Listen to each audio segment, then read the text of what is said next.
மகாசிவராத்திரி என்பது சிவபெருமானுக்கு அர்ப்பணிக்கப்பட்ட மிகப் புனிதமான இரவு. இந்த நாளில் நோன்பிருந்து இரவு முழுவதும் விழித்திருந்து ஓம் நம சிவாய என ஜபித்து சிவனை வழிபடுவது மிகுந்த புண்ணியம் தரும் என்று நம்பப்படுகிறது. ஒரு புராணக் கதையின்படி இந்த நாளில் பார்வதி தேவியும் சிவபெருமானும் திருமணம் செய்து கொண்டார்கள். பார்வதி தேவியின் தவத்தால் மகிழ்ந்த சிவபெருமான் அவளை மணந்தார். அதனால் மகாசிவராத்திரி நாள் தம்பதிகளின் ஒற்றுமை, ஆனந்தம் மற்றும் ஆன்மீக சக்தியின் சின்னமாக கருதப்படுகிறது.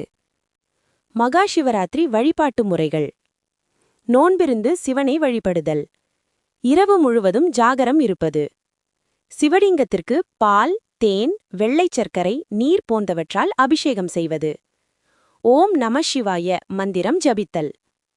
மகாசிவராத்திரியின் பொருள்: இருள் அதாவது அறியாமை, ஒளி அதாவது அறிவு, சிவன் அதாவது பரம்பொருள். அறியாமை என்ற இருளை நீக்கி அறிவு என்ற ஒளியை பெறும் இரவாக மகாசிவராத்திரி கருதப்படுகிறது.